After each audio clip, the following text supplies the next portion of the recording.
All right, Paddy Pimblett versus Justin Gaethje goes down for the UFC interim title at UFC 324, T-Mobile Arena, Las Vegas, 25th of January, 2026. Now, UFC 324 is the first event on Paramount, and now and again, the champion of a particular weight class is temporarily unavailable to defend their championship, well, because a variety of reasons. Medical, legal, maybe they've just gone absolutely mental, jumped off the top of a cage, or maybe sometimes it's because of something they don't want to talk about.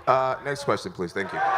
When this happens, top contenders, they get their chance to fight for the interim title. And that creates two champions until they fight one another, essentially making the title fight even bigger when that day comes. So this weekend, Paddy or Justin will become the newest interim champion after UFC 324. But Randy Couture, he was the first ever interim champion way back in 2003. Randy Couture beat the Iceman Chuck Liddell at UFC 43. Wow! I mean, talk about old school for the first ever, for the inaugural interim title. Now, the Huntington Beach bad boy, Tito Ortiz, he was in a contract dispute at the time. Like always, he always had something to complain about. He always went head to head with the promotion. Nobody's pissed me off more than Tito Ortiz. So they brought in an interim title fight, Randy Couture versus Chuck Liddell. 3 months later, Randy unified the belts against Tito Ortiz at UFC 44 and gave him a little slap on the ass, if you remember that one, to become also the first ever two-weight division champion in the UFC. But now we're going to look at another two-weight division champion. That man's name is Ilia Topuria, and he cannot defend his belt right now because of, well, a lot of legal issues going on, some family stuff that we don't want to get into. But what we do know is that we have an interim title fight between Gaethje and Paddy. Now, Justin Gaethje, he has already been an interim champion, and we'll have more of that soon. But the lightweight division, as it stands, so far has had three different interim champions. We had Tony Ferguson in 2017 when he beat Kevin Lee. We had Dustin Poirier in 2019 when he took out Max Holloway. And Justin Gaethje, the human highlight reel himself, in 2020 when he took out Tony Ferguson. The referee stopped the fight while Tony was still standing, but he was wobbling all over the place. And by the way, if Justin Gaethje wins this weekend, he will be the first ever two-time interim UFC champion. If Paddy wins, he will be the fourth interim champion in the lightweight division, which is absolutely insane. 4 interim champs in one division. But interim titles, obviously, they're not just exclusive to the lightweight division. We all know what happened recently at heavyweight. We do not want to get into all that. We know Tom Aspinall won the interim belt while John Jones was out, whilst he was injured, whilst he was ducking, whilst he was doing whatever he was doing, okay? Hello, John. Tom went on to become the longest reigning interim champ. 588 days in total. He even defended it at UFC 304 in Manchester. I will retire John Jones without even fighting him. John Jones, he was even an interim champion himself. So as you go down the line, other guys have fights set up. His opponent will be the number 6 ranked Ovin St. Preux. Beating Ovin St. Preux in 2017. The interim UFC light heavyweight champion, John. Because Daniel Cormier was forced out of UFC 197 after tearing a ligament in his legs. Now Jones, of course, he was later stripped of the interim title for a test fail. Picograms were popping off all over the place. I'm learning all these things about pictograms and picograms. See there? But guess what? He's not the only GOAT to have held an interim title. That is right. George St. Pierre. Are you intoxicated? No, I am not intoxicated. He also held an interim title at UFC 79 way back in 2009. GSP armbarred Matt Hughes in the trilogy fight. At one point, Hughes and GSP were 1-on-1. Hughes had lost his title to George St. Pierre the year before after a beautiful head kick. After GSP dropped the iconic line, "I am not impressed with your performance." I'm not impressed by your performance. Right? But he lost it in a shock upset against Matt Serra. Matt Serra came out swinging heavy leather, took the title, got the job done. But of course, Serra got injured before the rematch, which was destined to take place. And that led up to an interim title fight between George St. Pierre and Matt Hughes, which of course George St. Pierre won. And until I don't get my belt back, I'm not gonna consider myself champion. Before beating Serra to a pulp in the rematch. Anyway, let's get back to the lightweight division for our number 5 pick. Number 5, Max Holloway versus Dustin Poirier to UFC 236, April 30, 2019. Now, Khabib Nurmagomedov, he had been suspended for 9 months. There was no picograms or anything like that, but he did have a little spell at WWE. He thought he was bloody Macho Man Randy Savage. Can't handle the Macho Man Randy Savage, the cream of the crop. Nobody does it better. He jumped off the top of the cage, he attacked Dylan Dennis, and all shit hit the fan, right? This led to him getting suspended for 9 months, but more importantly, an interim title being created. This is #1 bullshit. Reigning featherweight champion at that time was Max Holloway, and he stepped up for a rematch against Dustin Poirier, who had beaten him in his UFC debut by armbar. Max did win the third fight, though, by the way. That it is official, it is signed, an interim lightweight title fight between Max Holloway and Dustin Poirier will headline UFC 236. But Max, going into the second fight, he was a -220 favorite. Dustin was coming in as the underdog, plus 200. That meant if you bet $100 on Dustin, you would get $300 back. But the diamond proved the bookies wrong. Great Don House working overtime there in the corner, trying to close that gash on Max Holloway's forehead. Now, it was a back and forth fight. It did win fight of the night.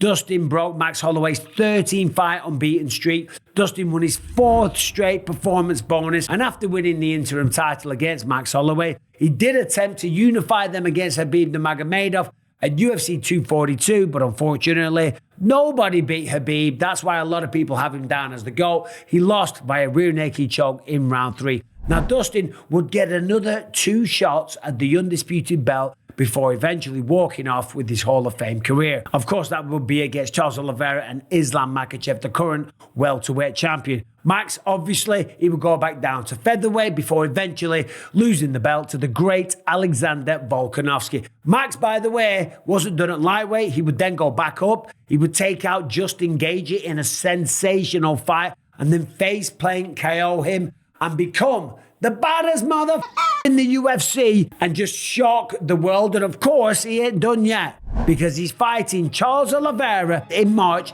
for the BMFE. All right, number 4, Robert Whittaker versus Yoel Romero, UFC 213, July 8, 2017, in the middleweight division. Now, I know a bit about this one because I was the undisputed champion of the entire planet. That is correct. 7 billion people on it. Only one person could be the middleweight champion of the world. That was yours truly. Ha. Now, I was injured at the time, okay? My knee was swollen up like this. I sent Dana White a picture. I was out in Thailand. His words were, holy shit. He said, we're going to have to do an interim title. I said, I don't care. All good. Doesn't matter. It'll just make the fight even bigger when it happens. So, of course, the obvious choices were Robert Whittaker and Yoel Romero. They went head-to-head at UFC 213. That went down at the T-Mobile Arena in Las Vegas, the same venue that UFC 324 will be held at this Saturday. Now, Yoel came in with a record of 12-1, undefeated in the UFC, and he just knocked out Chris Weidman in his last fight. And if you remember at the time, right, he called me out, he's like, I love you. And I stood up there and I give it like the little steroid sign. We had a bit of fun. We went back and forth. Now, the top 2 contenders at that time, like I said, they were Yoel Romero and Robert Whittaker, so it made sense for them to be fighting for the interim title. The fight was a pick-in with both guys being around -100. Rob was slightly favoured in some bookmakers, but they got it pretty spot on because the fight was very, very close. Romero started strong, winning the first 2 rounds. Whittaker showed heart and won the last 3 rounds. Showed beautiful takedown defense. Romero did land some big shots. He did get some takedowns, but ultimately he was outworked. And Robert Whittaker was declared the middleweight interim champion of the world. And I was there. I was ringside. I was given a little tiny paper flag, a Cuban flag, right, by someone that worked at Fox Sports at the time. And in between rounds, because I was ringside, Yoel was talking crazy shit at me, just spitting, going crazy. So obviously, you know, I had a Cuban flag for some reason in my hand, and I ripped the flag up and everyone went mental. I'm telling you, the DMs that I got were absolutely crazy. Dana White even said, don't go to Miami, man. You will get stabbed. But of course, Robert did win the fight, and fair play to Yoel. Tremendous fighter, and the man's still going strong. I went into the ring afterwards. I had my belt. Robert had his belt. I was going to go in. I was going to say, congratulations, mate. Unbelievable fight. I look forward to sharing the octagon with you. But when I walked in and he was all there and he was ripped and his body was glistening in sweat and he had blood pouring down his face and he thought he was a badass. I was like, this prick thinks he can beat me. So I threw my belt down on the floor. But the fact that you're standing there with that belt on like you're a champion makes me sick. You should be ashamed of yourself. Here, take that, fight me for it. I'll see you soon. I don't know what I was doing there. In my mind, the logic was, look, listen, you ain't the champ, I ain't the champ. Put it down on the floor. Whoever wins, we're the champion then. That was what I was thinking anyway, but I think I just saw red when I saw him standing there with what was my belt that I'd worked so hard on. But anyway, that wasn't it for Yoel Romero and interim title fights, because he was booked in another one against Luke Rockhold in Perth, Australia, but he wasn't eligible to win the belt because he missed weight. And then Yoel missed weight again in his rematch with Robert Whittaker at UFC 225. So once again, he still wasn't eligible. 186.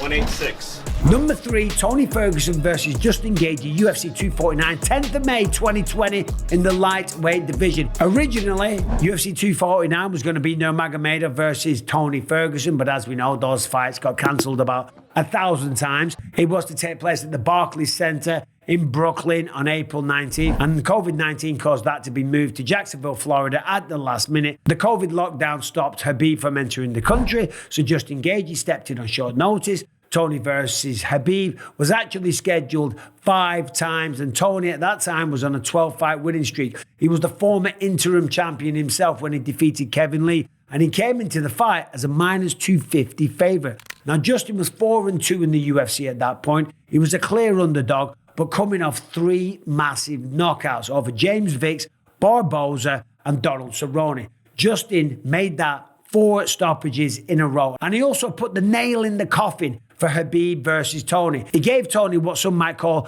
a career-changing beatdown. Tony did drop Justin in round 1 with an uppercut, but Justin did regroup and used a clean boxing technique and leg kicks, and Justin landed 71% of his significant strikes. 143 of 197 landed. Tony only landed at 45%. Now, Tony tried everything to stay in the fight, even throwing sand in the eyes. Yeah, there you go. Give me sand. Give me sand.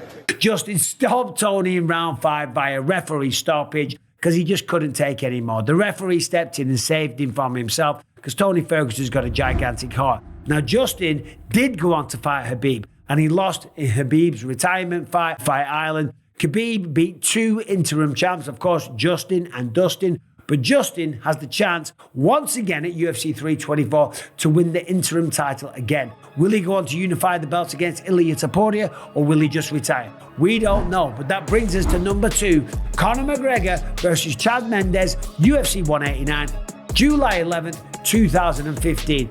Now, Conor McGregor, of course, was the man of the moment at the time, and he was originally scheduled to face Jose Aldo at UFC 189. A massive world press tour went down. The Dublin press conference where he ran up and he stole the bell. McGregor tearing and eating the photo, saying that you're going to die in Brazilian at the face-off. Ooh, vamos here. There was massive production. The trailer was phenomenal. The world could not wait for this fight. But 3 weeks out, Aldo was forced out of the fight with a rib injury. Now, Dana White broke the news to Conor himself. He broke his fucking rib. Oh my God.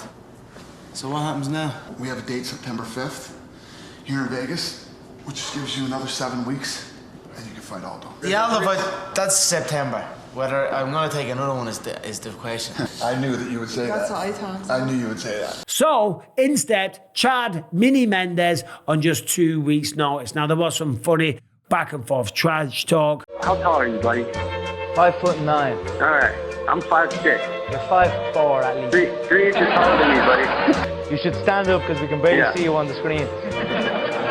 Yeah, all right. Do you know what wrestling is? I can rest my balls on your forehead. Yeah, I know. Now, Chad, in the trash talking, didn't do too well. But in the fight, he gave a good account of himself, and he put it on Conor throughout the first 2 rounds, taking him down on multiple occasions. But Conor McGregor did TKO Chad Mendes at the end of round 2. He used body teeth to tire out Chad before landing a beautiful 1-2. And of course, Conor went on to unify the belts versus Jose Aldo when he knocked him out in just 13 seconds and truly becoming a global superstar. So of course that brings us to the #1 interim title fight of all time. It is Israel Adesanya taking on Kelvin Gastelum, UFC 236, April 13th, 2019. And I've got this at #1 because it is quite simply one of the greatest fights in UFC history. Interim or not, inducted into the 2025 Hall of Fame fight wing on the undercard of Max Holloway versus Dustin Poirier 2. Now, Kelvin Gastelum was booked to fight Robert Whittaker in Melbourne at UFC 234 for the undisputed title. Hours before UFC 234, Whittaker was hospitalized with an abdominal hernia and a collapsed bowel. So the fight was pulled from the card. What happened when you woke up? Yeah, I mean, I had UFC staff at my door at 7 a.m. this morning. You know, I thought I was the cleaning lady or something. I'm like, I'm just going to let it ring.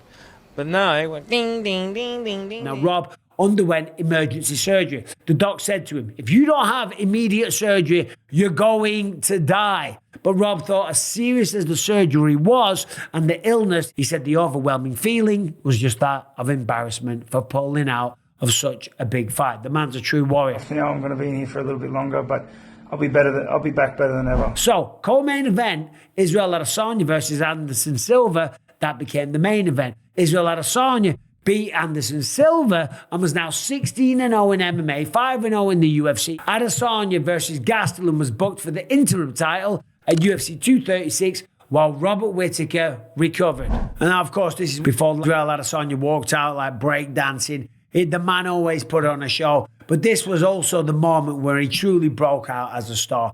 Fight of the year winner. 4 knockdowns in round 5. Kelvin won round 1, briefly dropping Izzy with a combo, but Izzy came back in round 2, dropped Kelvin with a pull counter and a huge spinning back elbow. Then after a back and forth round 3, in round 4, Kelvin landed a huge head kick, had Izzy against the cage but made mistakes shooting a takedown. Now Izzy showed heart. He showed that he can recover. He showed that he can truly bite down on his mouthpiece and be counted on in those big movements. And he said the iconic line, I am prepared to die, before round 5 started. I'm prepared to die. And he showed the heart of a champion, and he went on to drop Kelvin Gastelum 4 times in a single round and, of course, become the interim title of the world. He then went on to unify the belts against Robert Whittaker, where he knocked him out. And to be honest, he made it look easy. And, of course, Adesanya is still going. He's no longer the champion. He will be fighting Joe Pyfer at UFC Seattle in March. So there is a little history of the interim title fights and my